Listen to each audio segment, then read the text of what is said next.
Truth is, a lot of FE study advice is a total waste of time, and I'll explain here in this video. A lot of the advice that I see online is watch lectures on your FE topics, take detailed notes, and then study everything thoroughly. While this advice sounds good, this is exactly the reason why a lot of people end up failing the FE exam.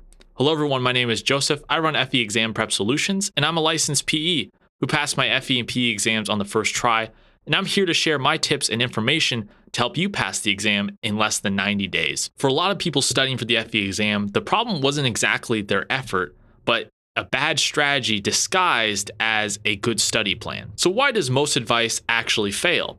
Well, a lot of the advice was built for you in school, and a lot of people continue that approach into studying for their FE. A lot of that advice comes from an academic mindset and trying to understand everything deeply. While there's nothing wrong with that in school, and actually is a good approach when you have time, the FE exam is not a college exam. It's not a college course. Although some of the material may overlap, the approach is very different. This leads to people being over-prepared in the wrong areas and not putting the time and effort into the areas that they should be. Also seems to be a passive learning bias when it comes to this study advice. Watching full lectures or reading textbooks, and not enough active problem solving and actionable steps in their study plan. What results in that is recognition of the problems, but not recalling how to solve them. They feel vaguely familiar, but they can't execute on them. This also leads to not enough time pressure training. Not everything needs to be in that 3 to 4 minute FE problem constraint, but a lot of your studying does. And taking unlimited time learning doesn't really translate well to the FE exam, which is a time pressure and time sensitive exam where your brain is exhausted trying to solve problems quickly over 6 to 7 hour period. So that means a lot of people can solve the problems eventually if they had enough time, but then they fail once they get into the exam environment.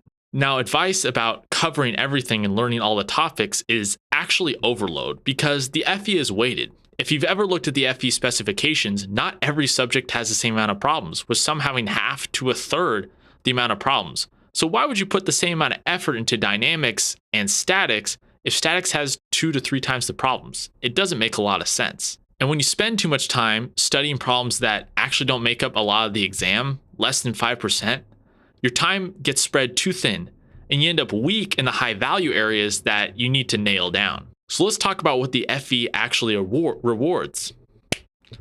The FE rewards efficiency, not completeness in every task. So what matters is fast identification of problem type, your quick navigation of the FE handbook, clean equation setup, and your overall time management. What doesn't matter as much as you think is understanding the theory behind every problem, memorizing everything in equations, and perfect scores on your practice tests. So here's how to approach studying now and disregard the old advice. Replace your lecture-heavy study with real problems. Eliminate the passive content as much, and use problems that help you understand the basics, and then apply it immediately. After learning something, always apply it so it can be solidified in your brain and your thinking patterns. Start shifting to a problem-first approach. Use real FE style problems like you can find on my channel and learn through solving. The FE exam is surprisingly a lot like language learning. You can read every book on language, listen to music, watch films, on and on it goes. Believe me, I've done it in my process of learning 2 other foreign languages. And believe it or not, that passive learning process doesn't make you fluent at all. Why? Because you don't actually spend time speaking the language.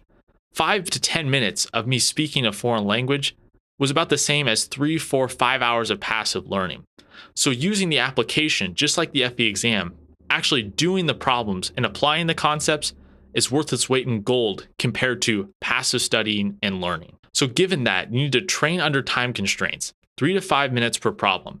Skip it when stuck, move on to the next one, and build with speed and decision making when it comes to your FE exam problems. Focus on your high yield topics. Okay, these are going to be statics, fluid mechanics, geotechnical engineering, structural, construction. These have the major body of the problems on the FE exam.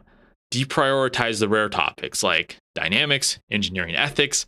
Okay, these just don't matter as much and you'll have significantly less problems on them. Start developing a system for your study plan, okay? Understand what you're going to study week by week. Have an overall plan. What am I going to study 1, 2, 3 months from now? How's that going to allow me to cover all the topics that are high volume? Okay, don't go into each day guessing. That's just going to set yourself up for failure. So don't feel bad for following this bad advice, but understand why people give it. A lot of people tell you to do these things because it feels productive. Watching lectures is really easy, let's be honest. Solving problems takes actual effort. So people choose the comfort over the actual. Going in depth in lectures feels familiar. It's what you did in college. But I'm here to tell you that studying for the FE is not exactly like college. Yes, an overlap of material, but the approach is different.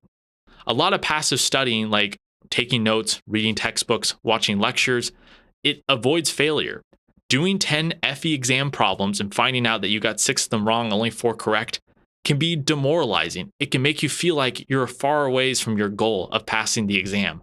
But it's those harsh truths early on that tell you what to study next and will actually tell you what you can do to actually pass the exam so you don't have to take it again. So if your study plan right now feels very, very comfortable and it's not challenging you, it's probably ineffective. The FE is not exactly about learning more, it's about executing your plan better. You don't prepare for a race by reading and running about racing. You don't study a language by reading about the language and just listening to movies. You need to actually get it done and do the work. And believe it or not, with an efficient study plan, you'll actually spend less time studying because you're practicing the concepts that you need to actually practice to pass the FE exam. So if you want a system that actually works, I have my 90-day study plan in the description down below. You can get for 100% free. If you want to work with somebody like me to help you build a plan that's personalized to your life, study habits, and topics that you need to work on, you can contact me down below and I'll help you set up and do that. If you have any questions, leave it in the comment down below, and I will see you guys in the next video.